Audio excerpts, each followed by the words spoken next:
Hello everyone, welcome to Pambasa Mango's. We are here to update you of what was happening on Inimba namhlanje mhla 21 April 2026.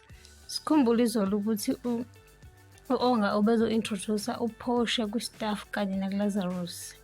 Namhlanje uNongcebo ukhalele ubaba wakhe ngesenzo senze ukuthi sibuhlungu kakhulu lapho ubaba wakhe nkosami lokho efuna uxolo, lokho efuna ukuthi axolele khona impilo izoqhubeka. uLazarus asho ukuthi ku-unfair ukuthi singadimandi uxolo, adimandi nokuthi ngiqhutshekwe nempilo. Yonke into inesikhathi sayo kanti futhi kusazohamba isikhathi ukuze kugcinele axolelwa khona. uHlathi ubuze uYanga ngala makhondomu athola ekamerweni lakhe ukuthi akabani. Lapho uYanga uyaphe ukuthi akuwona wakhe, athi uthi akatswaki umngani wakhe. Hhayi avele athi uHlathi mfonele manje uTsaki. Awamfonele uYanga uTsaki ambuze athi hello, ngikhuluma nobani? Athi uHlathi yebo nentombazana ndini, awabani amakhondomu lawa ala bela kuYanga.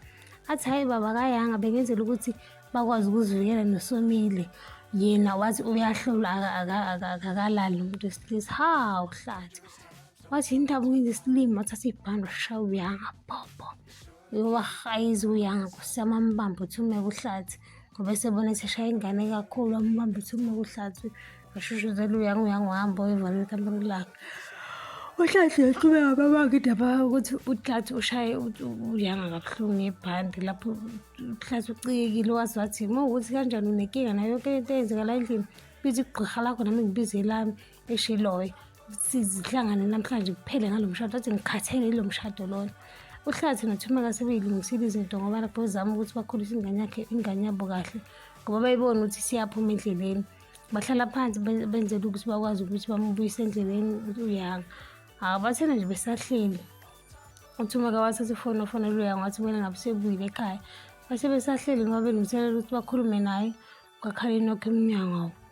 Methi inhla uHlathi udetective. Hawu detective asho udetective ukuthi la ekhaya uvule icala lokuhlunyezwa. Baxaye ukuthi bakhuluma ngani, abaqhamuka uYanga athi la ekhaya uhlunyeziwe washawa ngebhande, nomama omzalayo naye akaze elekelele kodwa uvele wabukela yonke into eyenzeka babakhe emshaya ngebhande. Bathi nje bobothuba necala. Avele udetective wathi singahlala phansi sikhulume ukuthi sokwazi ukuxazulula lento.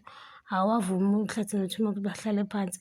Lapho uHlathi usitshela ukuthi uThumeka owenze yonke lento ukuthi uYanga ambophise ngamaphoyisa. Lapho uThumeka akazi lutho nkosi yami. Bamba lana ungakhohlwa ukucindezela notification bell, usubscribe nomsho umbono wakho. Bye.